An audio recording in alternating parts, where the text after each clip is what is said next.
Bueno, buen día Zabala, buen día Damián. Eh, Voy a arrancar con el parcial. Primero les voy a hacer una breve introducción explicando sobre los tres temas que me tocaron y con respecto a qué lo quiero relacionar. Los tres temas que me tocaron son los textos de Eric Torrico Villanueva, el modelo técnico y el modelo de Laswell. Bueno, y lo quiero relacionar con respecto a la geopolítica. Para arrancar, voy a arrancar con los textos de Eric Torrico Villanueva, quien explica que la comunicación, las elaboraciones científicas son relativamente nuevas con respecto a la ciencia de la comunicación. Es decir, en la década de 1920 y aproximadamente 1940, la ciencia comienza a estudiar lo que es la comunicación. Por lo tanto, es una ciencia relativamente nueva y no tiene sus estudios determinados, mucho menos establecidos. Por lo tanto, puede ser visto como una ventaja porque esta no disciplinariedad permite una cierta apertura de las fronteras de las disciplinas, lo que permite la existencia del coabordaje entre ellas. A esto a mí me gusta compararlo con el sincretismo cultural que pasa en algunos países, como por ejemplo casi siempre como Estados Unidos, en algunas ciudades, mejor dicho, como Nueva York, donde diferentes culturas eh, se juntan y al juntarse se mezclan. Y con esta mezcla se puede decir que se forma una nueva cultura o se pierden las culturas ya establecidas desde antes. Bueno, después Eric Torrico Villanueva explica sobre la socialidad de la comunicación. Explica que los explica que para que la comunicación exista se necesitan dos sujetos como mínimo y estos necesitan mandar, alguno de estos dos tiene que emitir un mensaje a través de un código en común. Y dejo una frase que a mí me gusta mucho que es que sin comunicación no hay sociedad, sin comunicación no hay sociedad. Eh, no, al revés, no hay sociedad sin comunicación. Bueno, antes de pasar a las tendencias intelectuales insuficientes, habla también sobre el objeto multidimensional de la comunicación y dice: el objeto de estudio de la comunicación es el proceso social de producción, circulación mediada, intercambio desigual, intelección y uso de significaciones en las relaciones situadas en una naturaleza socialmente estructurada. En fin, lo que entiendo yo que quiere decir es que a la comunicación hay que comprenderla como es, que es una ciencia social.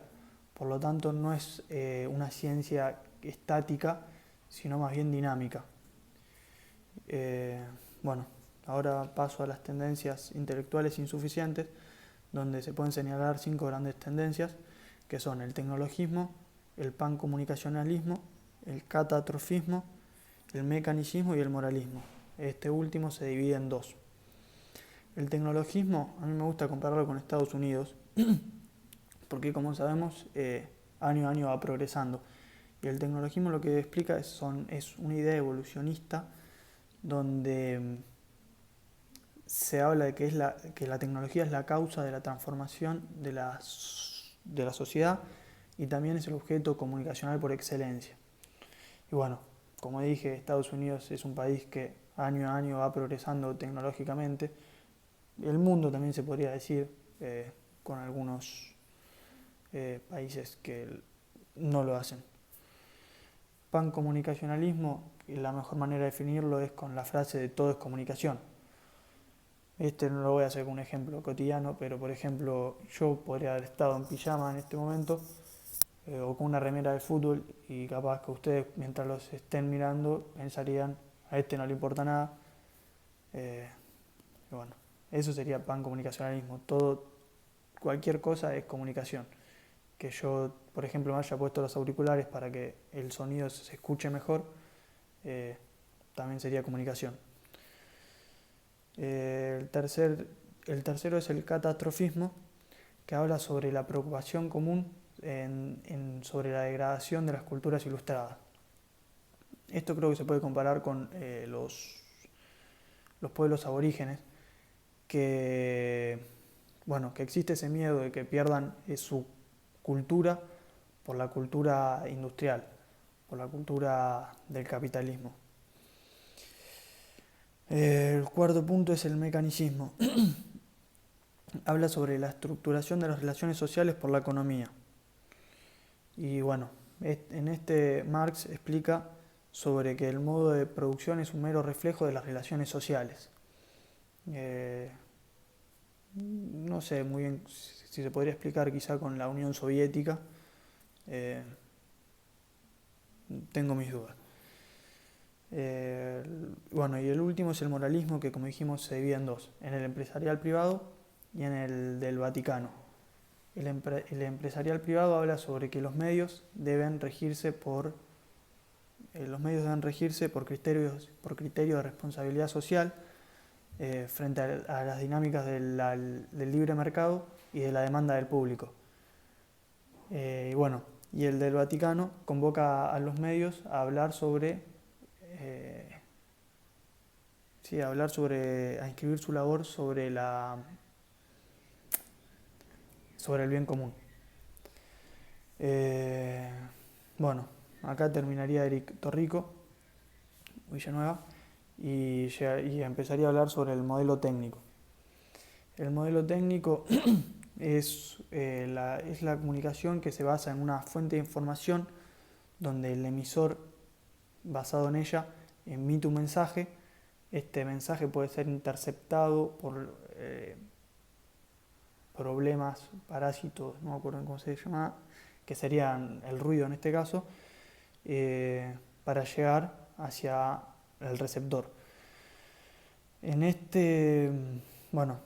Lo curioso de este modelo es que aparece el feedback, que el feedback acá aparece con tres funciones muy importantes, que es la función de regulación, la función de acumulación cíclica y la función de acumulación didáctica. En la primera, la función de regulación es, por ejemplo, la función de la respuesta que permite que el emisor sepa que con la respuesta del receptor la comunicación es exitosa y puede ser, por lo tanto, puede proseguir. La función de acumulación cíclica es cuando la comunicación se convierte en una evolución espiral y el emisor emite un mensaje que el receptor recibe y a ese mensaje le agrega más información. Por lo tanto, así se va haciendo una espiral y el mensaje va evolucionando. Y por último, la función de acumulación didáctica, que sinceramente no logré entenderlo muy bien, y habla sobre el mensaje destinado a reenviar hacia la memoria de la fuente informaciones sucesivas sobre los efectos del mismo mensaje. Siendo sincero, no lo logré entender muy bien. Pero lo más importante del feedback es entender que el emisor y el receptor al estar en un proceso circular, se podría decir que son emisores y receptores en potencia. Es decir, el emisor emite un mensaje y el receptor, mientras está recibiendo ese mensaje, posiblemente mediante un gesto o mediante también palabras, responda a ese estímulo, y es por eso que se dice que es emisor en potencia. Y por último, el modelo de Lasswell. El modelo de Lasswell se da origen más o menos en 1930, se podría decir en mediados de Primera Guerra Mundial y Segunda Guerra Mundial, contexto similar al de la teoría hipodérmica. Esta teoría intenta explicar mediante 4 preguntas la comunicación masiva. Estas 4 preguntas son: ¿quién dice qué? a través de qué canal, hacia quién, con qué efecto. Bueno, más o menos para explicar, voy a explicar las premisas importantes de esta teoría, que son: un emisor activo produce un mensaje hacia una masa pasiva que se va a sentir atacada por el estímulo y va a reaccionar en base de ella. Después, la segunda premisa es que la comunicación es intencional y tiende a un fin para obtener cierto efecto de las masas. Y por último, los papeles, el comunicador y el destinatario aparecen aislados independientemente de las relaciones sociales, situacionales, culturales. Por lo tanto, creían que no influenciaba estos en el resultado del efecto. Y esto creo que